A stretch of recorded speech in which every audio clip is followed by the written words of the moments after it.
বিশ্বের প্রভাবশালী আন্তর্জাতিক গণমাধ্যম ভয়েস অফ আমেরিকা বন্ধ করে দিয়েছেন মার্কিন প্রেসিডেন্ট ডোনাল্ড ট্রাম্প। যে সংবাদ মাধ্যমের পথ চলা শুরু 1942 সালে দ্বিতীয় বিশ্বযুদ্ধের সময় জার্মানি, ইতালি, জাপানের প্রচারণা মোকাবেলা করতে সেই প্রতিষ্ঠান কেন এই ধরনের বিনা নোটিশে বন্ধ করলেন ট্রাম্প?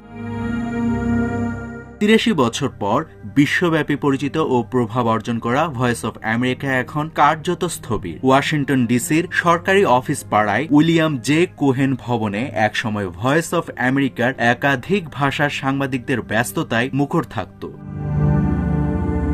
কিন্তু ট্রাম্প দ্বিতীয় মেয়াদে ক্ষমতায় আসার পর US agency for global media অর্থাৎ USAGM এর কার্যক্রম সীমিত করতে চান। USAGM-ই ভয়েস অফ আমেরিকার তদারকি সংস্থা। অন্যদিকে ট্রাম্প যে ভয়েস অফ আমেরিকাকে কখনোই পছন্দ করতেন না সে ব্যাপারটা তিনি প্রকাশেই বলেছেন। 2025 সালের 14 মার্চ রাতে এক নির্বাহী আদেশে USAGM সহ 7টি সরকারি সংস্থাকে আইনগত বাধ্যবাধকতা নেই এমন সব কার্যক্রম বন্ধ এবং প্রয়োজনীয় কাজও সর্বনিম্ন পর্যায়ে নামিয়ে আনার নির্দেশ দেওয়া হয়। 15 মার্চ থেকে ভয়েস অফ আমেরিকার কার্যক্রম আক্ষরিক অর্থে থেমে যায়। স্থায়ী ও চুক্তিভিত্তিক প্রায় 1300 কর্মীকে তাৎক্ষণিক ছুটিতে পাঠানো হয়। প্রতিষ্ঠানটির ওয়েবসাইটের শেষ আপডেটও সেই 15 মার্চ।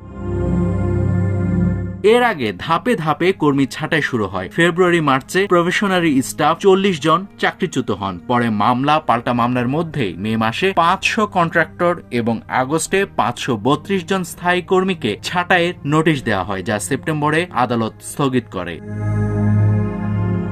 ভয়েস অফ আমেরিকা প্রতিষ্ঠিত হয়েছিল মার্কিন কংগ্রেস আইনে, তাই প্রেসিডেন্ট একক সিদ্ধান্তে সংস্থাটি বন্ধ করতে পারবেন কিনা তা এখনো আদালত মীমাংসাধীন। তবে ট্রাম্প রিপাবলিকানদের কাছে অনুরোধ করেছিলেন 2026 সালে USAGM এর অধীনে থাকা সব সম্প্রচার সংস্থা যেন বন্ধ করা হয়।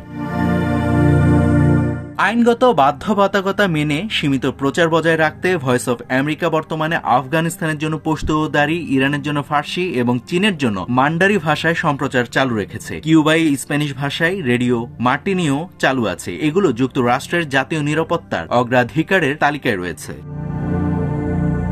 ভয়েস অফ আমেরিকা বন্ধ থাকায় 40 কোটির বেশি দর্শক, শ্রোতা, পাঠকের সামনে এখন শূন্যতা তৈরি হয়েছে। অনেকে বিবিসি বেছে নিলেও যুক্তরাষ্ট্রের আশঙ্কা এই ফাঁকে রাশিয়ার RT এবং চীনের CGTN আরও প্রভাব বিস্তার করতে পারবে।